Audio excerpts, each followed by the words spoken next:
welcome to our podcast. Yeah, one scene basically that I had in mind, like how you started to do research, investigating such like standard, basically that's, I would say it should be already secure, right? And how did you find like this place for attack there? So during my PhD, I was already working on the security of Wi-Fi, so also on the four-way handshake that we, for example, attacked. So I think I've been working on it for now close to 5 years. And while I was working on some other research where we tested for implementation-specific vulnerabilities, I was basically writing the paper and I was looking at some code to double check a few things. And at that time I basically had an insight. I was staring at code and I was thinking like, what if this key installation function here is called twice? And I was thinking, yeah, that might occur in practice. And basically then a light bulb went off and I made a note of it, and I have to investigate this in detail. So it's a combination of working on Wi-Fi a long time and just having the insight at the right moment. That's cool, yeah. Very nice. But in general, like, do you consider like this like a more like a standard vulnerability, or it's like implementation of vulnerability? Personally, I think it's an issue in the standard, and the standard is a bit vague in the place where we attack it, and specifically the attack works because a victim accepts a retransmitted message of the handshake, and the standard is a bit vague in what should happen now, but if you read it very carefully, it does say that you should reinstall the key. So personally, in my opinion, it's a flaw in the standard, and there are also plans currently that the standard will be updated to explicitly address this. Oh, that's cool. You also mentioned like something about this workshop at the Euro S&P next year. Yeah. It's also about like standard validation. So the workshop about Euro S&P, the SPIDA workshop, the focus is on how to properly implement security protocols. Like we've seen in history that we've had, for example, SSL and TLS, where they found a lot of bugs in it. Now we have some Wi-Fi implementations where we found bugs. And the goal of this workshop is to find ways how we can properly implement network protocols, so that we are sure that the implementation matches the specification, that we find techniques about how we can rigorously define the standards so that there are no gray areas. Other things are like fuzzing a protocol.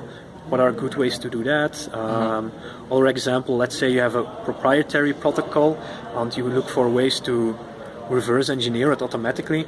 So basically anything related to how to properly implement a security protocol, those kind of submissions or idea would be welcome. Cool. Could you remind like about dates and place? I guess it's in Europe, right? Yeah, it's co-located with Euro S&P, so you should look that up. I don't know the dates from the top of my head, but Euro S&P, it's getting quite well known, so just look at that. And it's every year in Europe, right? Yeah, it's in London. Okay. Yeah. Should be close to Ukraine, so yeah. So yeah, if you have something interesting, do submit it. Cool. Yeah, another question like I had in mind also about like misconceptions, right? You did a great job like explaining all these misconceptions, because lots of media was like different how we can solve this and not. One thing that like many like security researchers point is basically what do you think about like higher level encryption? Basically, if you rely on HTTPS everywhere, like whether it will be enough to secure. So I would say in most cases, if you use HTTPS or maybe IPsec, in that case you would be safe. The main concern there would be if you attack an Android device. There it's very easy to really intercept all the packets it's sending, because basically you can be a rogue access point and intercept everything. In that case it becomes possible to exploit flaws in the way HTTPS or IPsec is configured. So I would say for most devices, if you use HTTPS, you're perfectly fine. For Android or Linux, where it's the Wi-Fi attack is quite serious, it might be possible to then abuse flaws in HTTPS.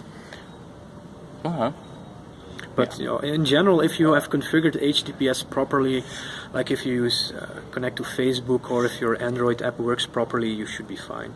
Yeah, I'm also here thinking about like HSTS, right? If it's new certificate, new website that you visit, right? Anyway, you need to exchange keys. Other can be like attacks when like on the initial exchange happens.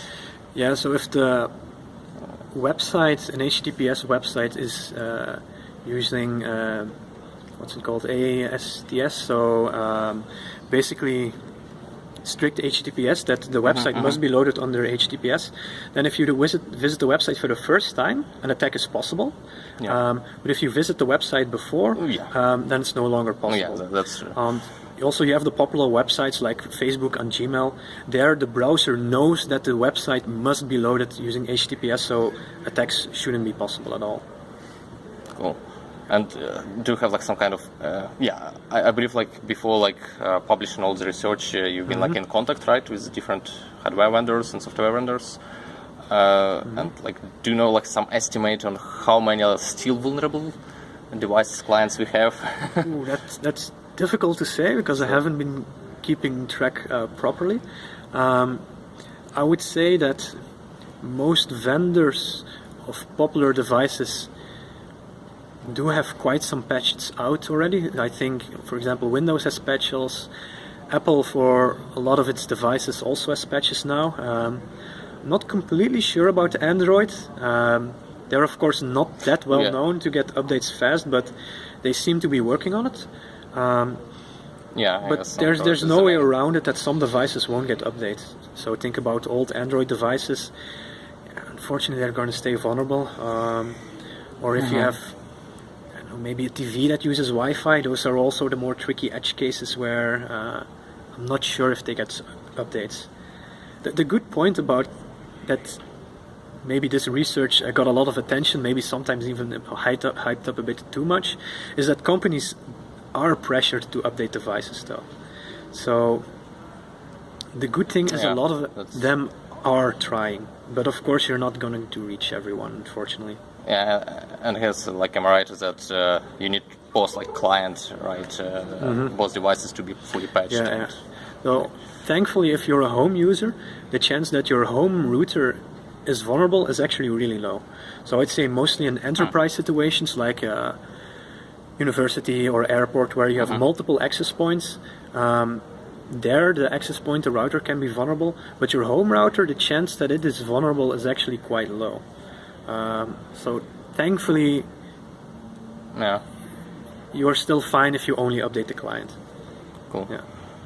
Yeah, thank you for short interview. So no problem. Like we had Mathy Vanhoef today, and so all the video like present of your presentation at CCS will be published, right? Yeah, I think the conference will publish it. I don't know when, but it should become public. Yeah, should be cool. Yeah, thank you very much for such cool research, and I wish you like much more great ideas here. Please secure our world. Yeah, thank you for that. Thank you. Bye.